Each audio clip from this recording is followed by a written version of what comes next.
कहते हैं ना, परिस्थितियां हमें कुछ ना कुछ सिखा देती है। वैसे ही मेरे विषय का नाम है कोरोना से मिली सीख।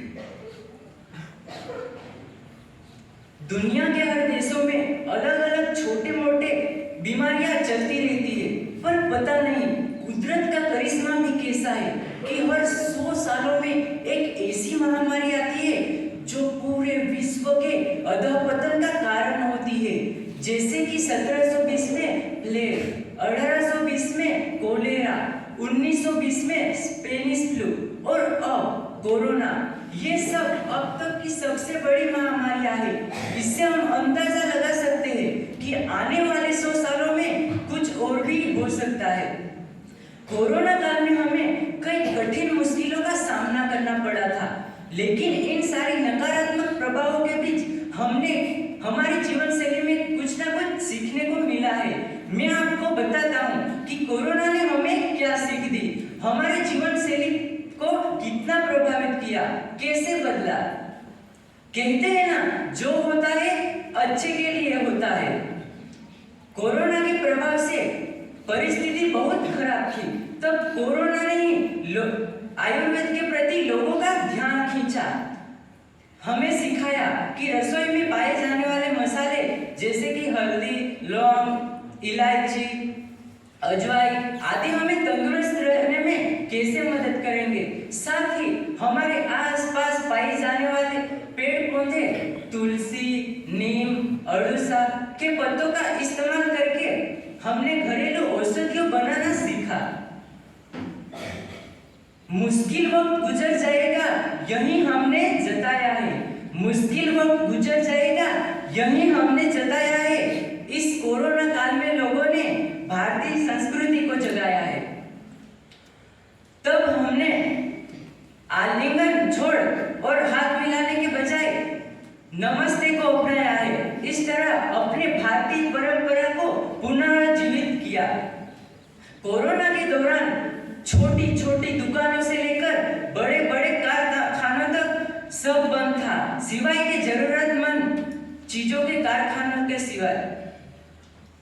तब हमने सीखा कि पिज्जा बर्गर को छोड़कर भी हम घर की कम से कम चीजों का इस्तेमाल करके भी जीवन का खुशी से गुजारा कर सकते हैं। साथ ही हमने सीखा कि सब्जी और फलों को खाने से पहले हमें अच्छी तरह से धो लेना चाहिए। कोरोना के बढ़ते प्रलय के कारण हम अपने रिश्तेदारों से दूर हुए। फोन के जरिए बात करने के सिवा हमारे पास कोई चारा नहीं था, लेकिन हमें खुशी इस बात की थी कि हमारा परिवार हमारे साथ था। तब हमने अपने परिवार के सदस्यों को करीब से पहचाना। इस तरह परस्पर भावना यंत्रण की संकल्पना साकार हुई। घर के बड़े बड़े काम भी हमें छोटे लगने लगे और जो काम हमें छोटे लगते थे वो बड़े लगने लगे। जी हाँ, मैं यहाँ पानी और बर्तन की बात कर रहा हूँ, जो हमने अपने मम्मी के साथ रहकर सीख लिया।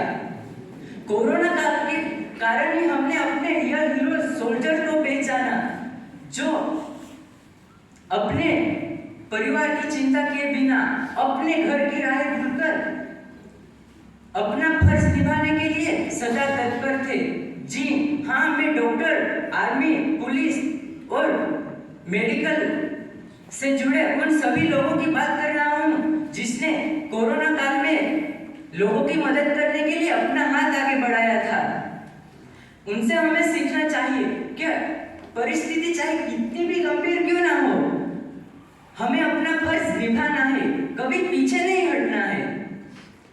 अनेकता में ही एकता हमारी शान है, अनेकता में ही एकता हमारी शान है, इसलिए मेरा भारत महान है।